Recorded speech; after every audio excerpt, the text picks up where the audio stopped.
네, 오늘 오전 캄보디아에서 한국인 64명이 송환돼 전원 피의자 신분으로 현재 조사를 받고 있습니다. 이들의 송환을 두고 정치권에서는 송환쇼다, 청개구리식 비난이다라며 공방을 벌였는데요. 관련해서 김만흠 전 국회 입법조사처장, 조청래 전 여의도연구원 부원장과 이야기 나눠보겠습니다. 어서 오십시오. 자, 이 캄보디아에 구금된 한국인 64명 송환됐습니다. 전 세기를 동원한 범죄자 송환 사례 중에 역대 최대 규모였습니다. 이를 바라보는 여야의 태도가 사뭇 다른데요. 발언 듣고 오시죠. 범죄자 송환을 마치 외교 성과인 마냥 포장하며 박수를 치고 있다는 사실입니다. 고통받은 피해자들이 들으면 피가 거꾸로 솟을 일입니다. 캄보디아 국제범죄에 대한 정부의 신속한 대응을 환영하며 국민의힘도 청개구리 비난, 정쟁을 멈추고 초당적 협력에 나서야 합니다. 네, 정쟁 분위기를 좀 보고 오셨습니다. 송환에 대해 좀 다른 견해를 보이는데요. 어떻게 보셨습니까? 먼저 오늘 이번에 64명 소환된 사람들의 성격을 좀 구분해서 봐야 됩니다. 예. 우리가 걱정하고 있는 필리핀 범죄단체에 구금돼 있거나 지금 억류돼 가지고 우리가 지금 안전을 알 수 없는 사람들하고 이번에 송환된 64명은 성격이 다릅니다. 캄보디아 이민국에 지금 억류가 돼 있는 상태에서 거기서 그중에 80명 중에서 나머지 64명이 온 것이니까요. 예. 좀 성격이 다릅니다. 그래서 오히려 지금 우리가 걱정하는 바는 지금 이제 범죄 피의자로 억류돼 있던 사람들을 송환도 해야 될 과제지만은 더 지금 국민들이 걱정하고 있는 것은 지금 생사라든가 안전을 알 수 없는 1000여 명에 달하는 사람들의 문제입니다. 예. 그런데 이 부분을 가지고 지금 여야가 또 공방을 벌이고 있는데요. 그럴 사안이 아닙니다. 네. 좀 이런 등등의 문제에 관해서 야당은 비판적인 관점에서 문제를 제기할 수 있다고 봅니다. 예. 그런데 이거를 여당이 포함해가지고 그 부분 당장 급하니까 우리가 다른 나라에 억류가 돼 있기 때문에 인권의 문제도 있고 우리의 주권 문제도 있으니까 먼저 데리고 오는 것이 급하다. 예. 지적한 대로 근본적으로는 지금 생사를 알 수 없이 억류돼 있는 범죄단체 억류돼 있는 사람들이 근본적인 과제고 여기에 힘을 모아 추진하자라면 될 건데 네. 이것을 맞붙여서 서로 맞대응하는 것이 우리나라에 습관되어 있는 것 같습니다. 예. 이렇게 하지 않으면은 여당의 비판적인 지적에 대해서 여당이 맞대응하지 않으면은 네. 정치적으로 꼭 손실이 있는 건지 예. 그냥 받아 껴안으면서 앞으로 공동과제 이렇게 하자라는 방식으로 앞으로 정치 패러다임이 좀 바뀌기를 좀 바라해 봅니다. 네, 지금 이 세태에 대해 좀 짚어주셨는데 뭐 여러 과제 중에 이제 하나가 해결된 느낌입니다. 어떻게 보셨습니까? 지금 말씀하셨는데요. 그러니까 정부가 캄보디아 이민국에 구금돼 있던 인원 64명을 송환한 것을 문제 삼는 게 아니라 예. 실제로 올해 그 8월까지 캄보디아에서 납치 및 감금 등으로 신고된 게 330건이라고 알려지고 있지 않습니까? 예. 그 중에서 통계를 보면 대개 한 250건은 조치가 이루어진 것 같고요. 나머지 신고된 건수의 나머지 건수도 한 7, 80건 남아 있는데 네. 이 피해자들이 훨씬 급하잖아요. 그러면 이미 캄보디아 당국에 구금돼 있던 인원을 데려오면서 예. 정부든지 정치권이든지 나머지 피해자들을 데리고 오기 위한 피해를 구제하기 위한 조치를 뭐뭐 하겠다라든가 네. 캄보디아 정부하고 이런저런 부분을 협의해서 곧 이런 절차를 밟을 거라든가 하는 피해자 중심의 조치를 해야 되는데 예. 지금 뭔가를 다 한 것처럼 말이죠. 급하게 해가지고 우리 국민을 보호한 것처럼 정치적으로 홍보하고 선전하는데 열을 올리니까 예. 야당이 그 문제를 지금 짚고 있는 겁니다. 예. 실제로 피해를 당하고 있는 사람을 구제하는 절차나 조치가 빠졌다. 예. 그것을 해라. 홍보하는데 열 올리지 말고 이 문제를 제기하는 것입니다. 예. 그러니까 결국은 우리 국민의 이제 피해자 구제 조치 부분에 대해서는 어쨌든 무겁게 생각하고 있는 것 같습니다. 그런데 지금 송환된 국민들 피해자이기도 하지만 뭐 범죄를 저지른 뭐 피의자일 수도 있지 않느냐 이런 거를 이제 가려내야 되는 부분에 대해서 좀 이야기가 나오는 것 같습니다. 뭐 강요에 의한 범죄 가담인지 민주당도 이 부분에 대해서 좀 냉정하게 대처하겠다 이렇게 밝혔거든요. 네, 그래서 일단은 바로 석방이 되지 않고 지금 다 혐의를 가지고 각 지방청으로 지금 분산 수용된 거 아니겠습니까? 예. 그리고 또 보도에 따르면은 이미 이 중에 거의 대부분은 국내에서 여러 가지 혐의로 지금 이제 뭔가 수배가 돼 있는 그런 상황이기 때문에 대부분 그런 쪽에 가깝다라는 겁니다.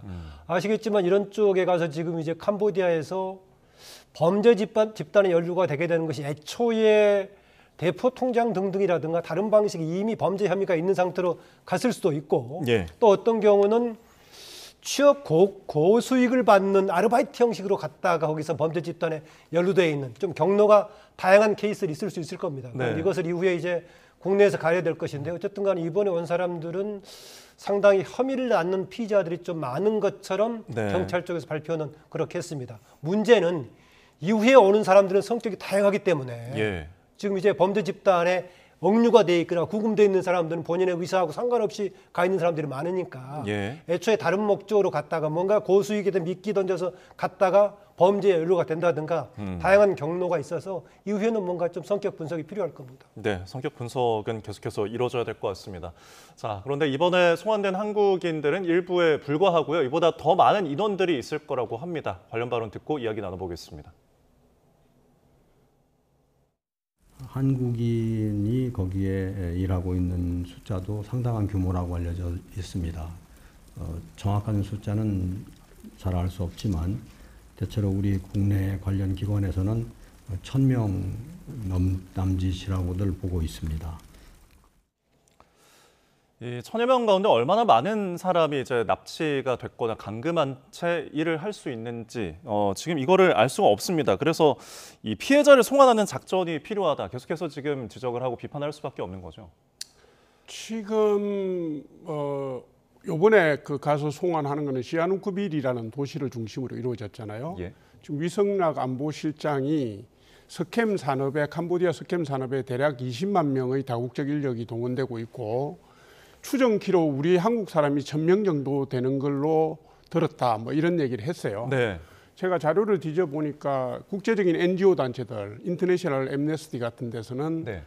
전국에 그 350군데의 범죄 단지가 있고 대략 15만 명 정도가 동원되고 있다 이렇게 얘기를 합니다. 그래서 지금 우리가 볼 때 그 캄보디아의 한 도시나 한 지방에 지금 머무는 문제가 아니고요. 예. 전국적으로 흩어져 있는 범죄 단지에 한국인들이 있을 가능성이 있습니다. 그래서 이게 단기적으로 일회성으로 될 수 있는 게 아니고 예. 제가 볼 때는 지속적으로 그리고 전략적으로 전방위적으로 가야 돼요. 예. 이게 지금 우리 경찰 인력이나 뭐 이런 뭐 그 무장력이나 이런 걸 가지고 조사를 할 수가 없습니다. 캄보디아 당국의 협조를 얻어야 되고 캄보디아 정부와 경찰 외교적 뭐 외교부의 도움을 얻어야 되는데 예.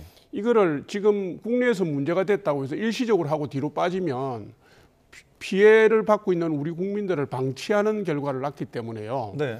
제가 볼 때 이것은 뭐 계속 사업으로 장기적으로 가야 되는 그런 노력이라고 네, 봅니다. 워낙 규모가 커서 지금 어쨌든 장기적으로 좀 이뤄질 수밖에 없고 지속적으로 이뤄질 수밖에 없는 일단 관측이 나오고 있습니다. 계속해서 뭐 구출 소식이 들려오는 것 같은데요. 그 더불어민주당 김병주 최고위원이 지금 현지에 갔는데 캄보디아에서 감금된 청년 셋을 구출했다고 밝혔습니다. 기자회견에서 발언한 모습 보고 오시죠. 그리고 동남아 지역이나 이런 데서는 이런 사기 행각들이 많으니까 자기들처럼 그렇게 쏘가서 오는 사람이 없었으면 좋겠다라는 얘기를 했습니다. 일하는 걸 물어봤는데 실질적으로 로맨스 스캠 일을 했다라고 증언을 했습니다. 숙소에는 범죄를 할 수 있는 컴퓨터가 있는 것이 아니고 그 위층에 있기 때문에 그 위층은 어제 경찰이 잘 모르고 압수수색을 못한 것 같아요. 그래서 거기도 압수수색이 필요하다라고 조언을 해준 상태입니다. 네, 민주당 재외국민안전대책단의 단장으로서 김병주 최고위원이 이제 캄보디아에 가서 구출 과정 등을 좀 이야기를 했습니다. 지금 3명 모두 일단 스스로 본인들이 이제 로맨스 스캠을 했다라고 이제 말을 했습니다. 증언을 했는데 그렇다면 이제 피의자, 혐의자가 되는 거니까 법적 조치도 좀 받을 수밖에 없을 것 같아요. 그렇네요. 김병주 의원이 참 그 좋은 역할을 잘 하신 것 같습니다. 예. 상임위에서로 싸우는 것보다는 현장에 가서 이런 직접적인 역할, 더구나 이제 군 출신이신데 본인의 예. 역량을 경험을 잘 발휘해서 한 것 같습니다. 구출 요청됐던 사람들이 보니까 남양주 출신입니다. 김병주 의원의 지역구가 남양주 을인데 예. 그쪽으로 한 것 같습니다. 생각을 해보니까는요, 박찬대 의원도 본인의 인천 지역구 관련 사람들이 요청을 해가지고 예. 구출됐다는 소식에 아마 그 지역에서 좀 어려움을 겪고 있는 사람들이 지역구 자기들의 의원들한테 하면 효과를 볼 수 있겠구나. 네. 그래서 직접 나가서 했던 것 같습니다. 가서 직접 현지에 본인이 가가지고 현지 경찰들의 도움을 받아서 성과를 냈는데요. 당장 좋은 성과를 거뒀는데 뭐 3명 정도의 문제가 아니라 지금 아까 우리 그 안보실장 발표로 지금 1000여 명쯤 된다고 하니까 실제로 더 예. 많을지 모르겠습니다. 좀 체계적인 좀 작업을 해야 될 것 같은데요.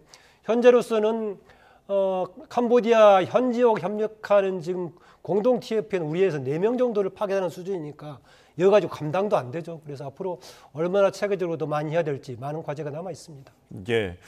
자, 지금 근데 이 발언 좀 듣고 오셨지만 그 마지막에 언급하기로는 증거물 같은 것들이 지금 캄보디아에서 압수수색을 하는데 좀 그 잘 모르고 하는 것 같다. 그래서 그 대상에 대해서 좀 조언을 했다는 거예요.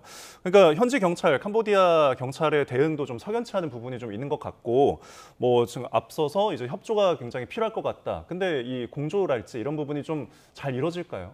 쉽지 않죠. 예. 왜냐하면 남의 나라 얘기하기가 좀 그렇지만 예. 캄보디아는 고위공직자나 경찰의 구조적 부패가 세계적으로 알려진 나라입니다. 그래서 공직자들이나 경찰들이 수사를 방해하거나 증거물 채집을 오히려 방해하기도 하는 사례들이 여러 차례 얘기가 된 적이 있고요. 예. 캄보디아는 미국 국무부 보고서에 인신매매 관련해서 3등급의 국가, 최하위 국가 범주에 들어가 있는데도 불구하고 예. 2022년 이후 캄보디아 내에서 인신매매와 관련된 범죄로 기소된 건이 한 건도 없다고 합니다. 그래서 그러면 캄보디아는 언제 움직이느냐? 다른 나라들이 외교적인 압력이나 혹은 경제적인 압력이나 지속적인 요구를 해서 국제적으로 그게 이슈화 됐을 때는 움직이는 척하는 경우가 많았다고 합니다. 네. 그래서 제가 아까도 지속적으로 전략적으로 전방위적으로 해야 된다는 말씀을 그래서 드린 건데요. 예.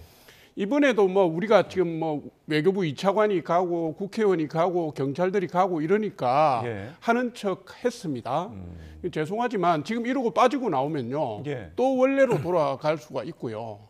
제가 볼 때는 김명주 의원이 지적했다시피 의도적으로 현장을 점검을 압수라든가 이런 걸 안 했을 수도 있습니다. 왜냐하면 웬치라고 하는 범죄단지가 공공연하게 알려져 있는데도 불구하고 버젓이 예. 캄보디아의 주요 도시들에 그게 그대로 방치되고 있잖아요. 예. 이게 정상적인 치안이 정상적으로 작동하는 국가라면 범죄단지라고 명명할 수 있는 지역들이 그대로 존치가 될 수가 있겠습니까? 그래서 제가 볼 때는 앞으로 이 험난한 과제들이 기다리고 있다.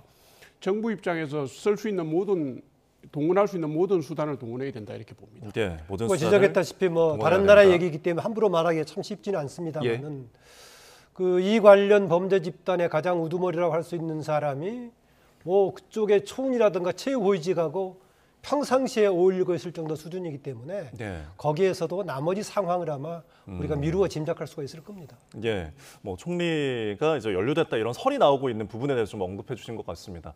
그런데 이 구출 과정 아까 보고 오셨지만은 들어보니까 캄보디아 경찰의 이제 도움 등을 받는 게 현장에선 좀 녹록치 않다는 걸 좀 알 수 있는 대목이었습니다.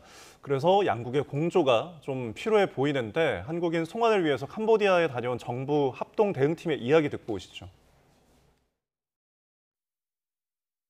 이번 첫 출장의 성과라고 말씀드릴 수 있는 것은 아주 신속한 시간 내에 캄보디아 정부의 고위층, 총리와 부총리를 포함해서 고위급과 접촉을 하여서 협력 의지를 확인을 했고 그 결과로 양국이 참여하는 합동 대응 TF를 구성해서 제도화를 하여 앞으로 협력을 증진시키기로 합의를 했다라는 점입니다. 네, 그러니까 우리 정부가 캄보디아 당국과 함께 추가로 수당될 이 한국인 범죄자와 피해자 찾는 데 앞으로도 협력한다. 그러니까 그 의지를 좀 확인을 했습니다. 근데 가능할지 여전히 의구심이 드는 상황이고 제도화에 대해서 언급을 하긴 했는데 지금 코리안 데스크 설치 앞서서 뭐 이야기가 많이 나왔습니다만은 이게 확정되지는 않은 것 같네요. 그게 이제 아까 제가 앞서 말씀드렸지만 현재 공동 TF는 그쪽에 캄보디아 쪽에 20명 우리 4명 가세하는 정도 된대요. 예. 그 정도 규모로 가면 좀 턱도 없을 겁니다. 그래서 이것이 조금 확대가 돼야겠고 또 하나 우리가 생각하다시피 그쪽에서는 조금 뭔가 우리하고 치안 문제를 다루는 것이 다르기 때문에 과연 우리가 주도하는 주도권을 주는 그런 팀들을 어느 정도로 인정할지 그게 이후에 아마 한국과 협상에서 조금 인정돼 받아내야 될 부분이 아닌가 그렇습니다. 아까 예. 김병주 의원도 현지에서는 증거물 이렇게 확보라는 것도 뭐 상당히 그 우리가 기대하는 바하고 다르고 이런 상황이 있기 때문에 이후에는 뭔가 우리가 주도하는 팀의 확장도 문제지만은 우리가 주도적으로 얼마나 할 수 있게끔 예. 캄보디아 쪽에 협력할 것인가 이게 관건으로 보입니다. 네, 뭐 현지 경찰의 협력 문제도 협력 문제지만 그 국내 경찰의 대응 그리고 수사에 대해서 좀 이야기가 계속 나오는 게 국정감사에서도 언급을 했지만 행안위에서도 그 경찰의 대응이 좀 미흡했다라는 점이에요. 네, 그 두 가지는 지적할 수 있죠. 왜냐하면 캄보디아 내에 납치 감금과 관련된 예. 신고 건수가 2024년에 220건, 2025년 8월까지 330건 아닙니까? 예. 폭증한 거거든요. 처음에 한두 건이다가 한 3, 4년 만에 330건으로 폭증을 했는데 네. 이게 보통 캄보디아 내의 범죄 집단과 국내 범죄 집단이 연계돼서 움직였을 가능성이 있지 않습니까? 그 로맨스 스캠이나 보이스피싱이나 뭐 이런 거 다 그렇죠. 그러면 국내 조직과 연계됐던 그 외국 범죄 집단과의 고리에 대한 수사를 총력으로 했어야 되고요. 네. 그다음 무엇보다도 외국의 그 인력들이 유혹을 받아서 납치 감금되는 사례라면 경찰의 사이버 수사대나 이런 데서 그 온라인으로 유통되고 있는 구인 광고라든가 유혹 광고들에 대한 차단 조치나 수사가 진행이 됐어야 하는데 제가 볼 때는 국내 경찰이 뭐 노력은 하셨겠지만 예. 이 문제가 사회적인 이슈로 대두되기 전까지는 통상적인 수준에서 노력을 하신 것 같아요. 예. 그러니까 사후 좀 뒷북 수사다 이런 생각이 좀 듭니다. 알겠습니다. 자, 지금 송환된 한국인의 대부분이 20, 30대 청년이었고 공항에서 출국하려고 했다가 다시 이제 못 가게 된 사람들도 한국인 청년들입니다. 결국은 왜 청년들이 지금 이런 사기에 가담을 하는지, 왜 가는지 어떻게 보십니까? 이게 뭐 청년들의 일반 현상으로 일반화시키긴 좀 그러긴 합니다. 예. 젊은 세대한테 고수익 얘기를 하고 보니까 이번에 64명 지방청에 배치가 되는 것 보니까 특정 지역에서 친구들을 네트워크를 해가지고 우리가 그렇게 만들어 사는 것 같아요. 예. 한 사람이 친구한테 기회를 만들어주고 또 이렇게 줄타기로 네트워크를 만들어서 이렇게 되는 것 같습니다. 여기에다가 또 하나는 우리가 요새 무시할 수 없는 게 디지털 환경이 굉장히 큰 요소 같습니다. 그래서 범죄 관련 부분들도 이 문제를 가지고 좀 차단했어야 된다는 얘기입니다. 이미 2년 전에 국제 마약 관련 단체라든가 인권 단체들에서 캄보디아에서 이런 부분의 스캠 산업 관련해 주로 활동 무대가 한국과 대만, 일본으로 확장하고 있다. 이미 이쪽 정보, 국내 정보 여러 거 나왔었는데 예. 거기에 대한 이 정도가 나왔었는데 체계적인 대책이 없었고 국내에 건건이 들어왔던 것도 뭐 담당자가 없다고 그냥 뭐 접수를 안 해버린다든가 예. 이런 것은 상당히 그동안에 경찰의 대응도 책임 있게 뭔가 반성해야 될 부분이 아닌가 그렇습니다. 예. 자, 뭐 개인적인 문제도 있지만 사회적으로도 좀 우리 정치권에서 해결해야 될 문제도 있는 것 같습니다. 뭐 청년들이 결국 외국으로 나가게 되는 일이니까요. 어떻게 바라보십니까? 절망이죠, 뭐. 예. 절망이고 희망이 없어서 그렇다고 봅니다. 실업률도 그렇고 물가라든가 집값이라든가 내가 여기서 생활을 해서 일을 해서 희망을 가질 수 있나 미래를 가질 수 있나 하는 절망감들이 우리 20, 30대 청년들이 공이 가지고 있는 불안감입니다. 그런데 어쨌든 이 그 현실적인 어려움을 벗어나고 싶다는 욕구하고요. 예. 그다음에 당신이 마음만 먹으면 적정한 수익과 여유와 삶을 보장해 주겠다고 하는 유혹들이 있지 않습니까? 이런 부분들이 결합함으로 해서 일어나는 일인데요. 청년들이 현실에서 벗어나고자 하는 욕구를 가지게 된 것 자체는 우리 사회의 시스템과 기성세대와 정치권 모두의 책임이라고 봅니다. 만약에 자신의 삶을 알뜰하게 보람 있게 이끌어갈 수 있는 기회들이 한국에서 제공이 된다면 이런 식의 어려움, 불안함을 가지고 외국으로 가겠습니까? 굉장히 미안한 마음이 드는 내용이라고. 제가 앞서서 이것을 좀 일반화시키기는 부담스럽다라고 말씀드렸었는데 여러 측면에서 한국 사회가 지금 어쩌면은 유사이래로 최절정기의 문화가 상향돼 있는 그런 시기이기도 하지만은 우리 조 부원장 지적했다시피 또 그쪽에는 소수의 좀 어려움을 겪고 있는 그늘진 곳들이 있기 때문에 예. 이런 것을 살피는 노력이 필요하다. 이 점은 지적하고 싶습니다. 알겠습니다. 두 분의 견해를 좀 들어봤습니다. 자, 이런 가운데 여야의 책임 공방 나왔습니다.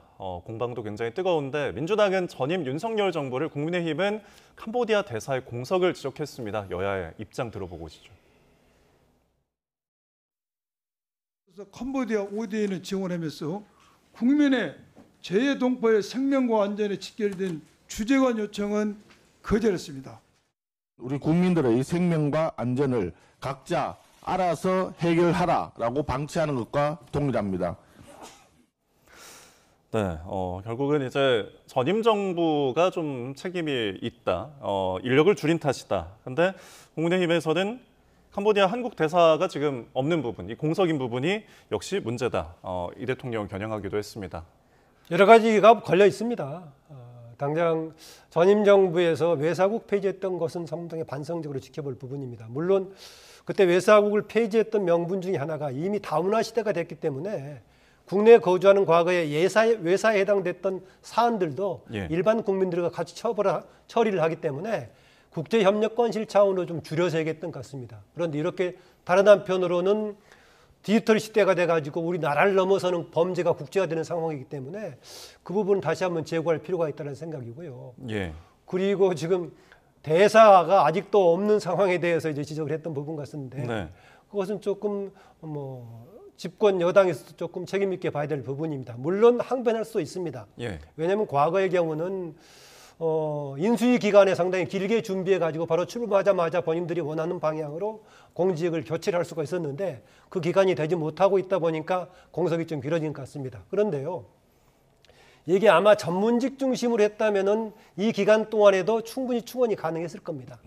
그런데 내부에 그동안에 뭐 했던 사람들에 대한 배려를 하려다 보니까 좀 이게 늘어지고 있는 게 아닌가 그렇습니다. 예. 웃고 계시는데요. 그런 측면이 있고 이걸 또 상징적으로 말해주는 것이 유엔 대사를 그쪽에 전문성이 전혀 없는 본인을 변호했던 변호인을 유엔 대사로 임명하는 과정에서 보여주다시피 예. 너무 지금 전리품 방식으로 지금 자리를 배석하려고 하다 보니까 이게 좀 늦어지고 있는 게 아닌가라는 점에서는 지금 정부에서 좀 반성할 필요가 있습니다. 네.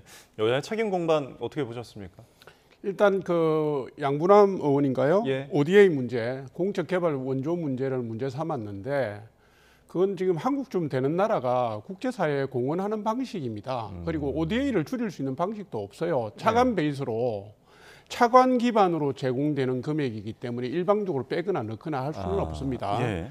다만 금액이 지금 2025년은 4,350억 정도가 건너가니까 어마어마한 금액이 건너가고 예. 있습니다. 이 돈이 교량이라든가 보건의료라든가 인프라하고 사회 기반 시설도 쓰이고요. 예. 그다음에 교육이라든가 농촌 개발이라든가 캄보디아 사회에 필요한 부분에 쓰이게 돼 있어서 이거는 국제적인 역할을 하는 당연히 해야 되는 그런 자금입니다. 예. 그래서 이걸 주면서 그것도 못했냐 이런 식으로 얘기하면 안 되고요.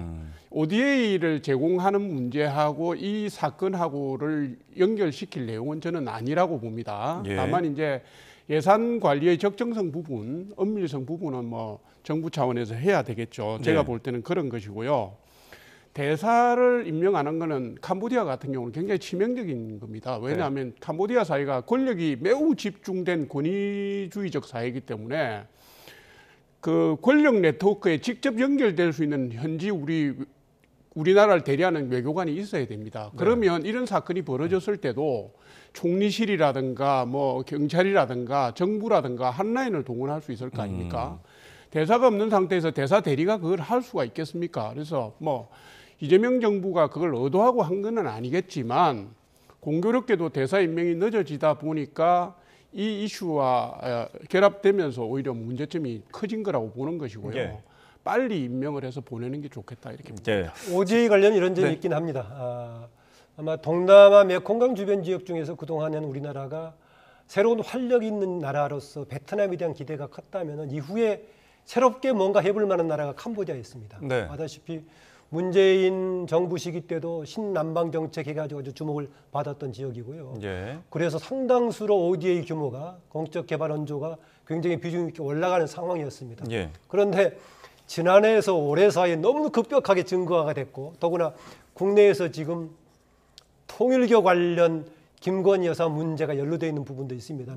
메콩강 주변에 개발 관련이 있어가지고 이 부분은 논란이 상당히 여지가 크긴 합니다. 아까 캄보디아 같은 경우에 뭔가 본인들의 이익이 있을 경우에 우리가 요구하는 바에 빨리 응할 거다라고 했을 때 현재 올해에 우리가 ODA 예산안 4,350억 가량 되는 이 액수는 상당 부분이 아직은 미집행이 돼 있을 겁니다. 이 부분도 이후에 캄보디아와 협력을 구축하는데 중요한 하나의 지렛대가 되지 않겠나 그런 생각이 듭니다. 예, 결국에 이걸 카드로서 조금 어떻게 그렇습니다. 협조를 이끌어낼 수 있다라고 보시는 건가요? 예. 알겠습니다. 자, 지금 이 캄보디아 범죄와 관련해서 이 그 배후에 중국계 조직이 있는 것으로 부각이 되면서 지금 우리나라가 이제 시행이 된 중국인 무비자 정책 도마 위에 올랐습니다. 국민의힘에서는 이번 사태의 핵심, 그러니까 국내에 있는 중국인 범죄 이 부분도 좀 문제다라고 보는 거죠. 네, 그렇습니다. 지금 뭐 잘 아시는 것처럼 보이스피싱이나 스캠, 로맨스 스캠과 관련된 이른바 스캠 산업의 전반이 중국인들이 관여가 되어 있다는 건 뭐 국제적으로도 알려져 있는 것이고요. 또 한 가지는 올해 8월까지 국내 외국인 중에 중국인 범죄율이 45%에 달합니다. 국내 외국인 중에 불법 체류 비율이 19%에 달해요. 그러면 무비자로 관광 입국이 가능하다는 그 제도를 악용해서 범죄인들이 스며들 수가 있습니다. 단체 관광객 행태로 들어왔는데 그걸 무슨 수로 걸러겠습니까? 그러니까 국민의 안전을 위해서 무비자 관광객 입국 정책은 재검토가 되어야 된다는 지적이 나올 수밖에 없는 상황이고요. 이걸 자꾸 민주당은 무슨 중국인 혐오 뭐 이렇게 얘기하는데 외국인 혐오를 얘기하는 게 아니라 우리 국민의 안전을 얘기하는 겁니다. 그러니까 그렇게 자꾸 배척하지 말고요. 우리 사회의 안전과 국민의 안전을 위해서 좀 전향적으로 검토를 좀 해보면 좋겠습니다. 저는 자꾸 정치적으로 접근하지 말고.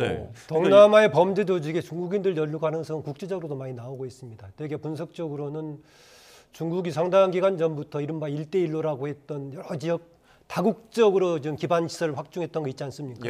그게 가면서 같이 범죄 조직들도 같이 따라가가지고 상당히 중국이 주도하고 있는 그런 상황입니다. 구체적으로 이번에 되어 있는 프린스 그룹, 이른바 태자 그룹의 대표도 지금 중국인으로 알려지고 있는 그런 상황입니다. 다만 지금 그 위험성 때문에 무비자가 더 지금 문제가 되고 있지 않느냐. 구체적으로 뭐 제주에서 여러 가지 범죄 사건까지 예시하고 있는데요.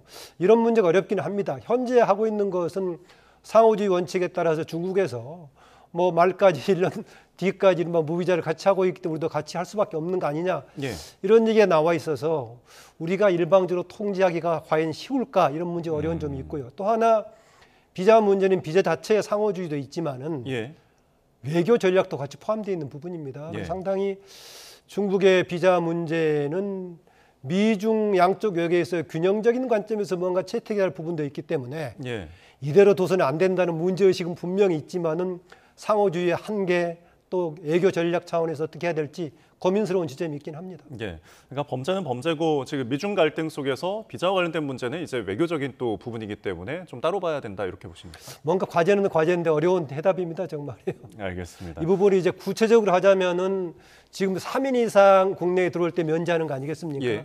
그랬을 때 그 주선하는 여행사한테 상당한 책임을 부과하는 방식으로 절충한다든가 조금 그런 방법이 있긴 한데 더 구체화된다면 우리가 미국 갈 때 전제하는 에스타 방식으로 한다든가 이런 방식이 되는데 그러면 그 또한 또 상호주의와 연루가 되기 때문에 쉽지 않아서 하여튼 연구해 볼 부분입니다.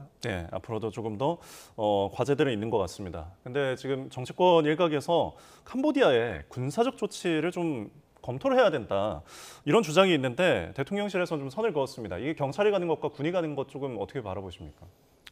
제가 볼 때는요 냉정하게 말씀드리면 말이 안 되는 얘기입니다. 이게 무슨 치해법권 지역을 뭐 방어하기 위해서 군인을 보내는 것도 아니고요.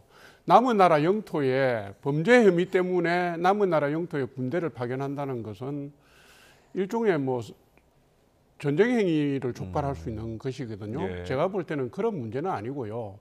영사 차원의 문제고 외교적인 교류와 압박, 관계 개선의 문제라고 저는 봅니다. 이 제도적이고 법률적인 문제인 것이지 이게 군사적 문제로 가야 될 문제는 아니고요. 이현주 의원이 그 얘기를 했던데 민주당의 최고위원이 그리고 본인이 변호사인데 이 정도의 분간도 없이 이런 발언을 하나 매우 놀랐습니다. 그거는 예. 뭐 그런 식의 접근은 절대 안 된다고 저는 봅니다. 예, 좀 문제의식을 우려를 던졌다라는 나타내셨는데요. 정도로 좀 받아들이면 되겠습니다. 아. 제가 앞서 말씀드렸다시피 그나마 할 수 있는 것이 우리나라의 경찰이라든가 팀들이 가서 얼마나 주도적으로 할 수 있는 분위기를 그쪽에 허용할 것인가 정도가 있습니다. 예. 그리고 또 그 나라가 가지고 있는 역사적인 문화 같은 것도 무시할 수 없는 측면이 있습니다. 우리가 잘 알고 있는 킬링필드라고 얘기하는 예. 폴포트 시대 그런 정도 상황이 있었기 때문에 나라의 치안 문제가 상당히 복잡하고 이런 것이 있어서 예. 그 나라의 특수 상황을 잘 이해하면서 아마 우리의 전략도 수행을 해야 될 겁니다. 다만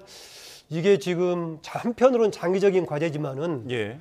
지금 이렇게 느슨하게 대응해야 쉽지 않을 것이다. 경찰은 이제야 팀 마련하고 있다는 소식이 들려오고 있어서 예. 조금 긴급한 대응도 필요하다. 그런 지적을 하고 싶습니다. 네, 긴급성은 여전히 계속 필요한 가운데 지금 국회 외통위가 다음 주에 범죄단체 이제 웬치 등 캄보디아에 이제 직접 가서 현장 국정감사를 진행을 해요. 다음 주 중에.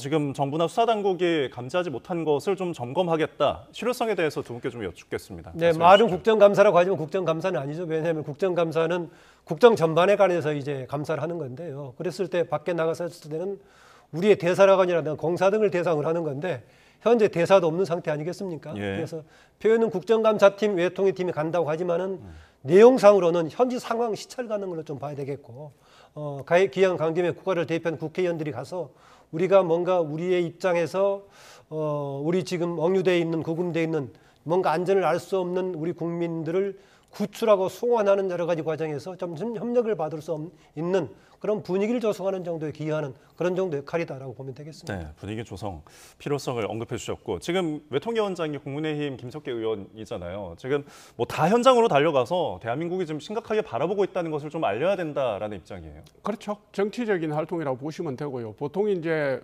외통위 국감은 전 세계 우리 공간을 대상으로 국감에 들어갑니다. 그러면 아주반도 네. 있고 미주반도 있고 유럽반도 있고 이렇게 돌아가요. 지금 이제 아주반이 김석기 의원이 아마 반장인 모양인데 위원장인 예. 모양인데 아주반이 그 캄보디아에 가서 주 캄보디아 한국 대사관에서 주변 국가 7개 공관장들을 모이게 해서 거기서 동시 국감을 하는 겁니다. 그러니까 예. 말하자면 캄보디아에서 일어난 범죄 행위에 대한 어떤 조치라기보다는 우리나라 해외 공관들에 대한 국정감사를 하는 일환으로 우리 국민들이 희생이 됐으니까 현장을 한번 보자는 것이니까요. 예. 그거 자체로 캄보디아 정부에 주는 어떤 메시지, 압박이 있을 거라고 봅니다. 알겠습니다. 그 정도 수준으로 이해합니다. 현장 국감 어떻게 진행되는지 다음 주에 좀 귀추를 주목해 보도록 하겠습니다. 지금까지 김만흠 전 국회 입법조사처장, 조청래 전 여의도 연구원 부원장이었습니다. 고맙습니다.